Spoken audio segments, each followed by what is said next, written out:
baseado no livro Iniciação Humana e Solar, capítulo 8. Sobre o caminho do discipulado.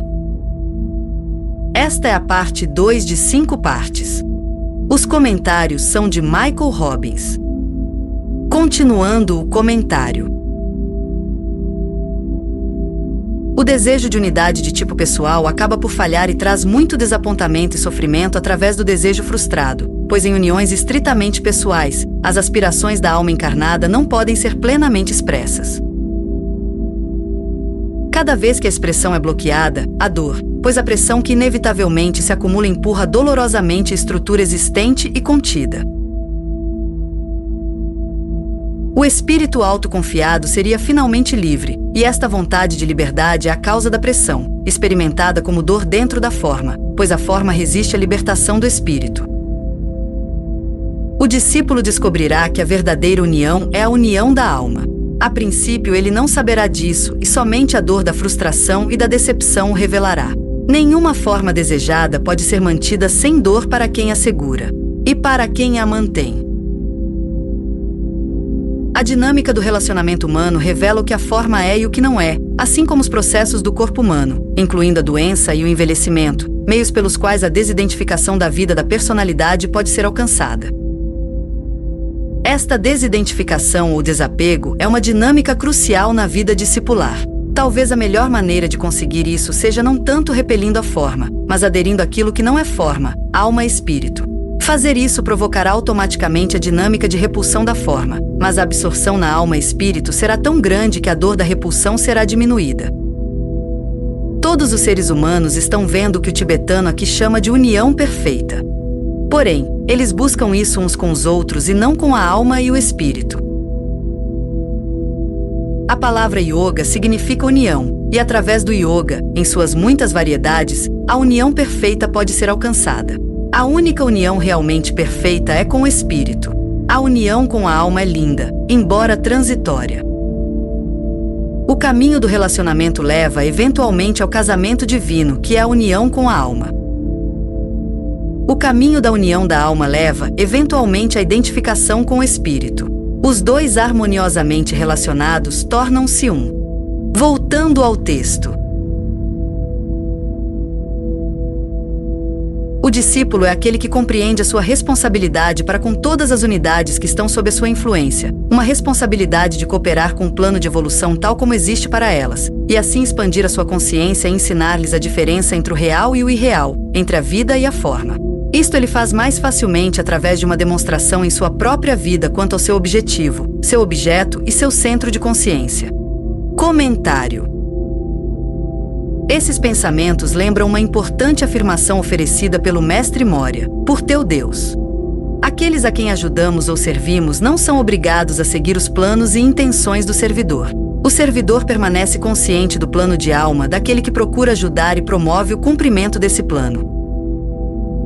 Ao nos concentrarmos no padrão pretendido da alma de outra pessoa e ao expressarmos esse padrão, um serviço muito grande pode ser prestado. É certamente muito preferível a tentar impor aquele que é servido por aquilo que o servidor considera melhor. Isto é muitas vezes uma violência bem intencionada e frustra o padrão pretendido da outra alma. Claro, não essencialmente existem outras almas. O crescimento do sentido de responsabilidade é um dos primeiros indícios de um verdadeiro contato com a alma e é uma qualidade que caracteriza a vida do discípulo. A responsabilidade surge quando um sentimento de unidade e inseparabilidade de outras unidades da vida é realizado na consciência. Nesta unidade, a pessoa sente e sabe que qualquer coisa que fizer criará um impacto benéfico, neutro ou prejudicial sobre outra pessoa. Isso significa que o todo é afetado por cada uma de nossas ações, internas ou externas. Os sentidos de totalidade e de conexão aumentam, assim, rapidamente a potência do sentido de responsabilidade. Unidade e responsabilidade estão intimamente relacionadas. Vamos refletir sobre isso. Nós, como discípulos, devemos de alguma forma ensinar aos outros a diferença entre o real e o irreal, entre a vida e a forma. Certamente não podemos fazer isso apenas falando sobre isso. É o que somos que ensina. Isto acontece quer aqueles a quem ensinamos percebam consciente ou intelectualmente o que realmente somos ou não. Nossa vibração é eficaz ou não de acordo com nossa qualidade. Em nossos ensinamentos sobre a realidade, a irrealidade, a vida e a forma, estabelecemos um certo padrão vibratório simplesmente por sermos o que somos. Este padrão arrasta os padrões vibratórios dos outros, conduzindo-os para um bem maior ou não.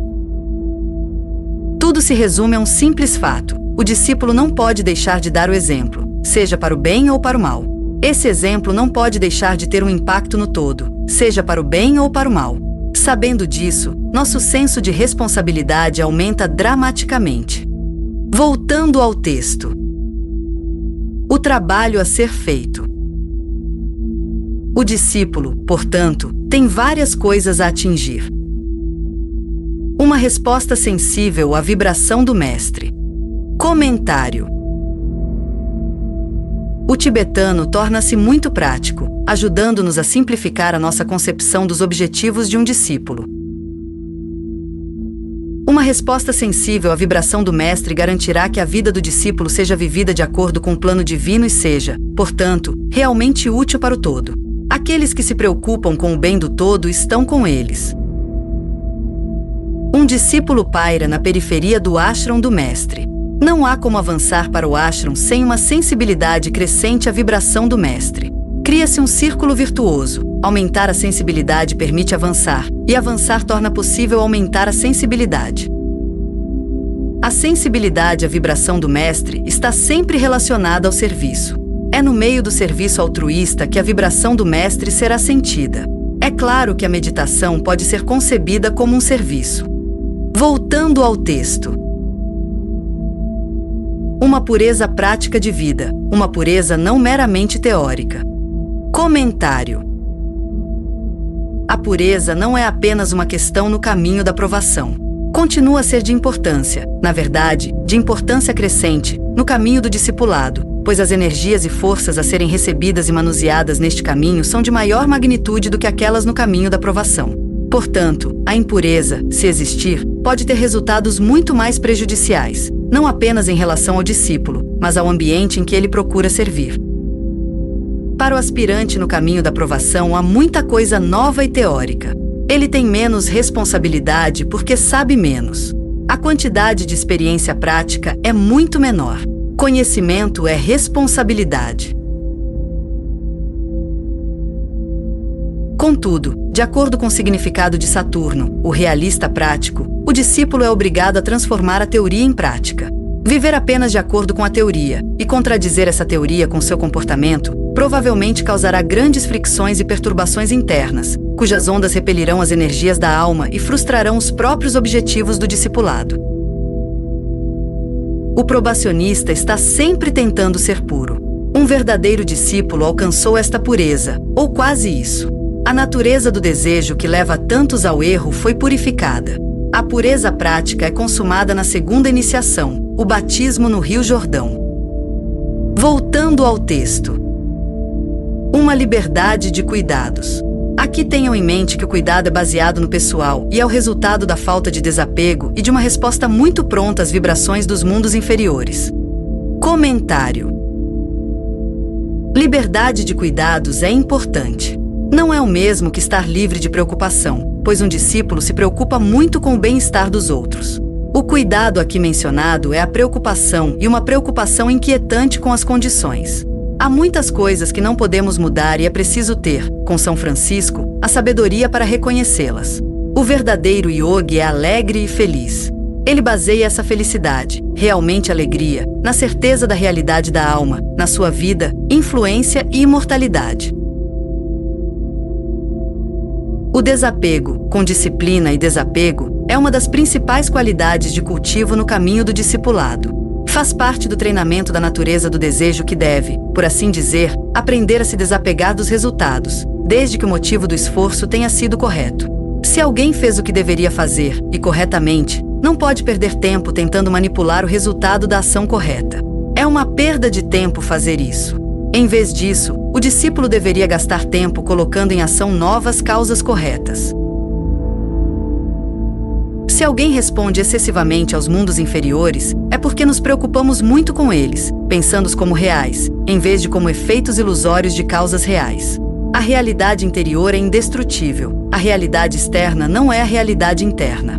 As muitas realidades imperfeitas ganharão uma perfeição relativa quando as realidades internas forem expressas de forma mais perfeita. Assim, vemos que o discípulo está aprendendo a discriminar entre o real e o irreal, o interior e o exterior.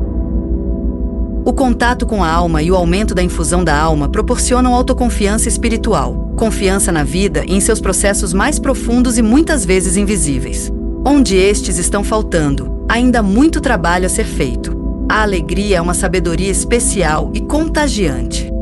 Tem um efeito positivo e de elevação sobre o ambiente e todas as pessoas contactadas. Uma radiação alegre é um benefício para todos. A humanidade pode muito bem ter o hábito da miséria, como nos diz o tibetano, mas a alegria está a caminho com as novas energias da Era de Aquário, pois será uma era de expressão abundante da alma. Voltando ao texto. Cumprimento do dever. Este ponto envolve o cumprimento imparcial de todas as obrigações e a devida atenção às dívidas kármicas.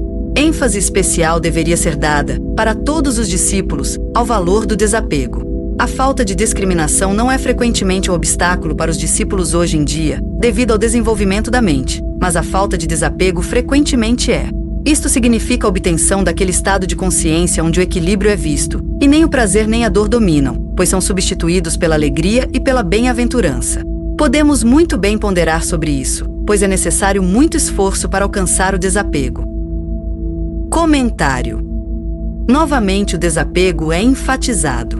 Talvez possamos chamar-lhe não reatividade, é uma recusa em permitir perturbações no corpo astral. Isto pode ser conseguido, aparentemente apenas, através da supressão, mas então o desapego não é real. Somente uma compreensão profunda da vida e um sistema de valores enraizado na alma podem promover um verdadeiro desapego, um corpo astral que reflete a calma para sempre imperturbável do Cristo. Torna-se claro que o discípulo ariano moderno e mentalmente polarizado está mais à frente em seu desenvolvimento e controle mental do que em relação ao corpo astral. Como é necessário um estado de equilíbrio do corpo astral, podemos ver o valor da energia de Libra, governada pela harmonização e iluminação de Vênus. O crescimento da influência do segundo raio trará a calma crescente na qual a percepção do real se torna possível. Como a alegria e a felicidade podem substituir o prazer e a dor? Certamente o ponto de identificação deve mudar. É a personalidade que experimenta prazer e dor. A alma está naturalmente num estado de alegria e o espírito, num estado de bem-aventurança. Mas somos nós, do ponto de vista da nossa identidade percebida, a alma ou o espírito. Talvez o cultivo da atitude do observador seja uma boa forma de lutar pelo desapego. Aquele que se preocupa demais com seu não-eu não pode ser desapaixonado. Então, com o que nos importamos? Voltando ao texto. Ele também deve estudar o corpo kama-manásico, corpo mental desejo.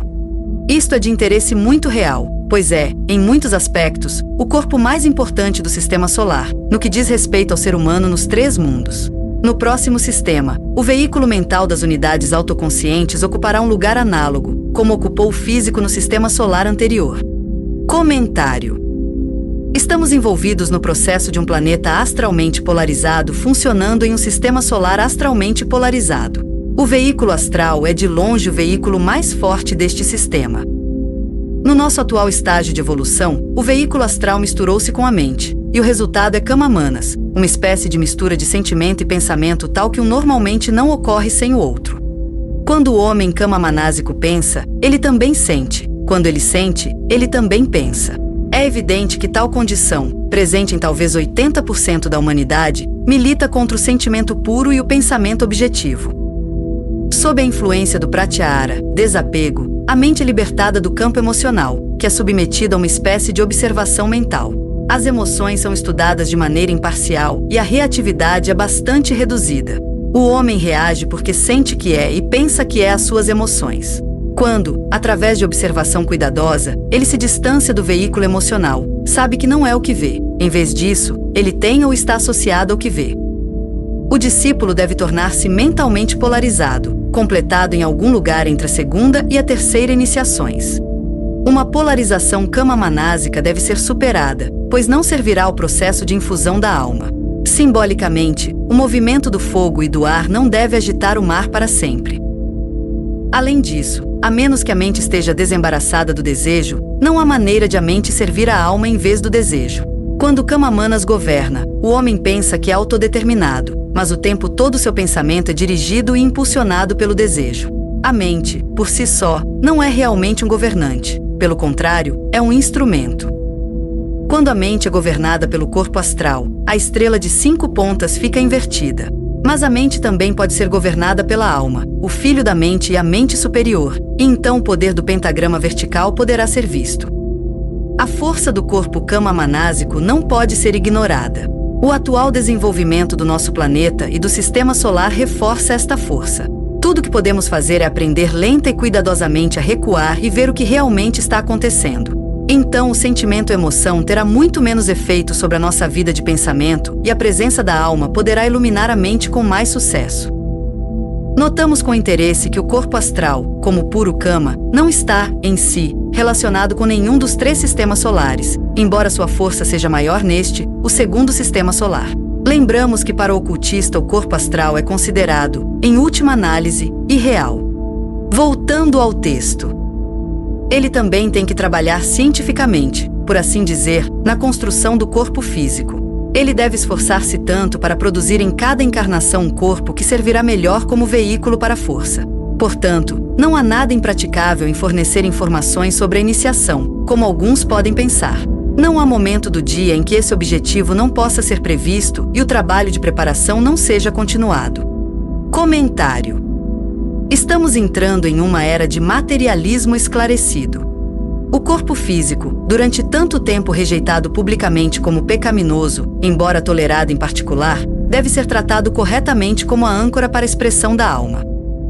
O conhecimento da dinâmica do corpo etérico, que se desenvolverá rapidamente na era de Aquário, um signo astrológico associado ao corpo etérico, ajudará a promover a saúde e a força do veículo físico. As energias e forças a serem resistidas durante o processo de iniciação são formidáveis. Um veículo físico fraco irá quebrar a menos que tenha força, pureza e resiliência suficientes. Por mais estranho que possa parecer, a iniciação diz respeito ao veículo físico. A iniciação, para o homem, requer, em quase todos os casos, a presença de um cérebro físico. O potencial espiritual do plano físico é um assunto que rapidamente entra em foco e também deve ser abordado pelo discípulo moderno, se esse discípulo quiser ser um aquariano em vez de um discípulo pisciano. Quando pensamos na externalização da hierarquia, não pode haver tal exteriorização a menos que existam corpos refinados e saudáveis através dos quais a hierarquia das almas possa se manifestar. Quando o corpo físico-etérico humano se torna um veículo adequado para a expressão da energia e força da alma, a hierarquia está externalizando. Deca oferece-nos um incentivo considerável, cada momento do dia para melhorar a qualidade da nossa vida e, assim, nos preparar para a iniciação. Cada momento é um momento para potencial refinamento. No processo de refinamento dos veículos para utilidade futura, prever o objetivo é uma parte importante da preparação. Devemos imaginar o que nos tornaremos. Desta forma, aceleramos a manifestação do ideal. Já se foram os dias em que um discípulo ignorava seu corpo físico. A Terra é tão importante quanto o céu e juntos eles criam a polaridade que deve ser unida. Voltando ao texto. Um dos maiores instrumentos para o desenvolvimento prático que está nas mãos de pequenos e grandes é o instrumento da fala. Aquele que guarda suas palavras e que fala apenas com propósito altruísta, a fim de transportar a energia do amor através da língua, é alguém que domina rapidamente os passos iniciais a serem dados na preparação para a iniciação. A fala é a manifestação mais oculta que existe. É o meio de criação e o veículo da força. Na reserva das palavras, entendidas esotericamente, reside a conservação da força. Na utilização de palavras, justamente escolhidas e faladas, reside a distribuição da força do amor do sistema solar, aquela força que preserva, fortalece e estimula. Somente aquele que conhece um pouco desses dois aspectos da fala pode ser confiável para ficar diante do iniciador e realizar, a partir dessa presença, certos sons e segredos que lhe foram transmitidos sob o compromisso de silêncio.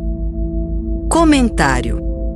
Este é um parágrafo intensamente prático que transmite pensamentos de grande importância. Podemos, por um único dia, cumprir as liminares aqui sugeridas?